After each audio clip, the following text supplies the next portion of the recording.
a lovely day at school.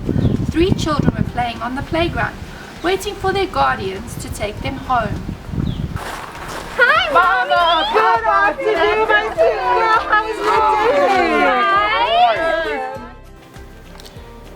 And Granny asked, "What did you guys learn today?" Ava responded, "We learned how to become actors and actresses." Sai then added on, "Yeah, and we also decided we don't like Malawi. We're all moving to Australia." Dad asked, "What?" And Chim said, "Today was a terrible, horrible, no good, very bad day." Sai and Ava started laughing.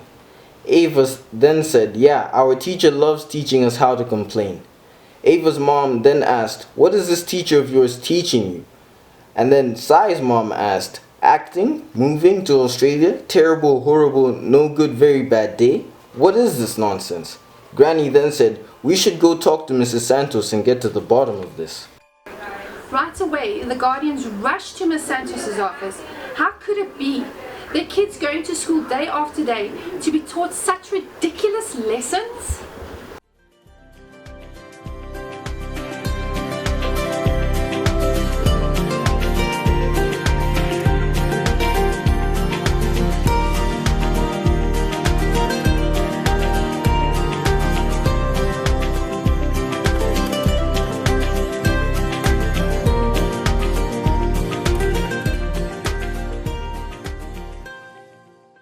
Welcome to ABC Christian Academy. How may I help you? Yeah, Miss Santos, you're like the head of school, and we're actually here to talk about what you're teaching our children in this school. Okay, what seems to be the problem? I believe Chimama's teacher is teaching her how to become an actress.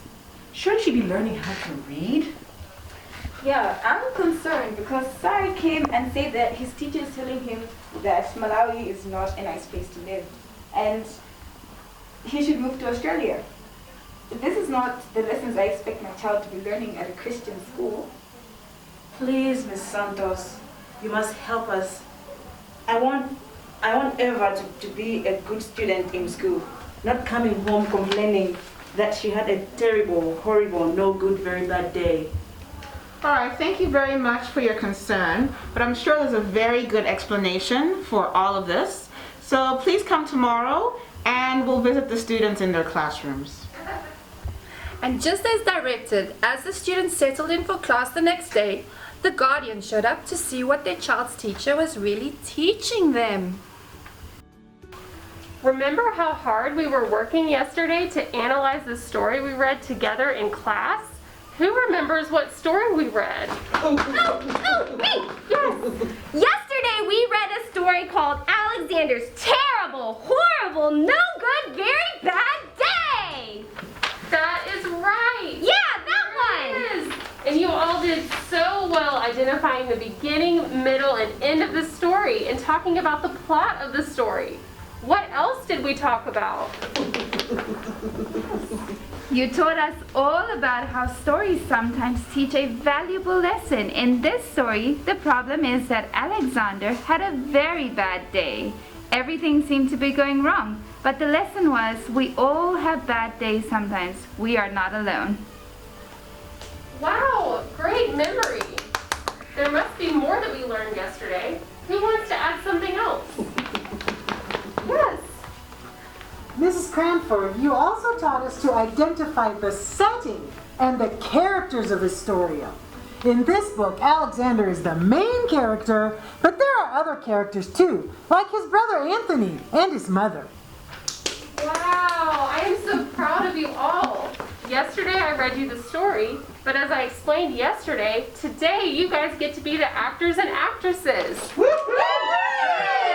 I am going to need some students who want to read today's story and some other active students to be the actors and actresses in today's Reader's Theater. Who's ready? Meanwhile, the guardians of Chimwemwe, Sai, and Ava were starting to feel a little silly. Wow. It seems this teacher has taught our children so much. Beginning, middle, and end of story, and about the story plot. The students even learned about how stories sometimes have a moral or a lesson to be learned. And you know what? I'm so pleased that they're learning about characters and the setting as well. Well, and now I see why Chin said they were learning to be actors. They're acting out the stories they're reading in class. How creative. Well, so far this is looking promising. But what about moving to Australia? And just as Granny asked that question, the students were chosen and ready to start their Readers' Theatre. Alexander and the Terrible, Horrible, No Good, Very Bad Day by Judith Vorst.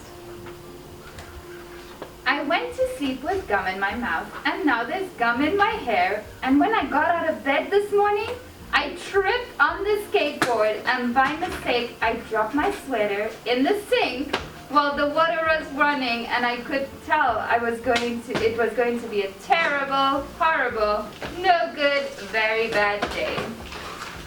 At breakfast, Anthony found a Corvette Stingray car kit in his breakfast cereal box, and Nick found a Junior Undercover Agent code ring in his breakfast cereal box.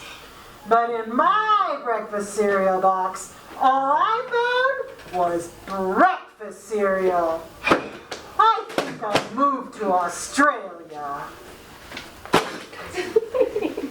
In the carpool, Mrs. Gibson let Becky have a seat by the window.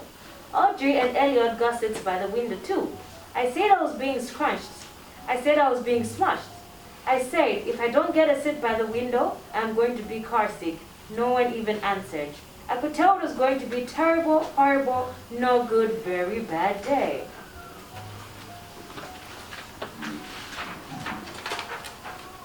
At school, Mrs. Dickens liked Paul's picture of a sailboat better than my picture of an invisible castle. Come on! At singing time, she said I sang too loud. And at counting time, she said I left out 16. Well, who needs 16? I could tell it was going to be a terrible, horrible, no good, very bad day. I could tell because Paul said I wasn't his best friend anymore. Like what? He said that Philip Parker was his best friend and Albert Moyo was his next best friend and that I was only his third best friend. I hope you sit on a tack, I said to Paul. I hope the next time you get a double-decker strawberry ice cream cone, the ice cream part falls off the cone and the part lands in Australia. There were 2 cupcakes in Philip Parker's lunch bag, and Albert got a Hershey bar with almonds. And Paul's mother gave him a piece of a jelly roll with little coconut sprinkles on top.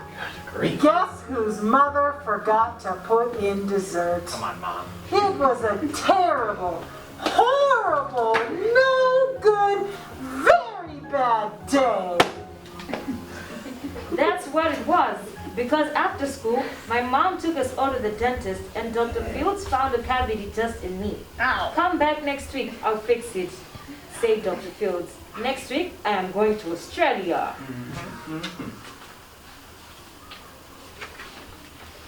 And on my way downstairs to the elevator door, it closed on my foot. Ow! And while we were waiting for my mom to go get the car, Anthony made me fall where I was, in the mud, and then I started crying because of the mud. Nick said I was a crybaby, and while I was punching and kicking Nick for saying I was a crybaby, my mom came back with the car and scolded me for being muddy and for fighting. I was having a terrible, horrible, no good, very bad day. I told everybody, and no one even answered. So then we went to the shoe store to buy some sneakers. Anthony chose white ones with blue stripes.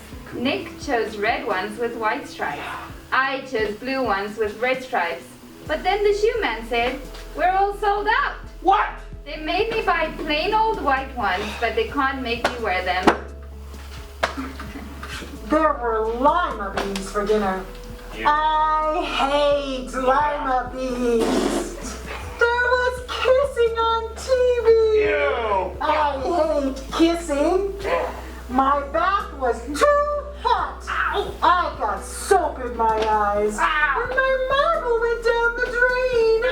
And I had to wear my railroad train pajamas. I hate my railroad train pajamas. Why? When I went to bed, Nick took back the pillow that he said I could keep. And the Mickey Mouse nightlight burned out. And I bit my tongue. The cat wants to sleep with Anthony and not with me.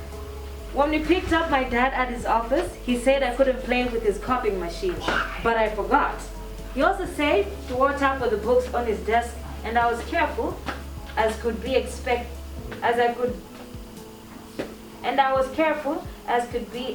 for my elbow. He also said, don't fool around with his phone, but I think I called Australia. My dad said, please don't pick him up anymore. It was a terrible, horrible, no good, very bad day. It has been a terrible, horrible, no good, very bad day. My mom says some days are like that, even in Australia. And the kids had a wonderful day of reading and learning about all story elements.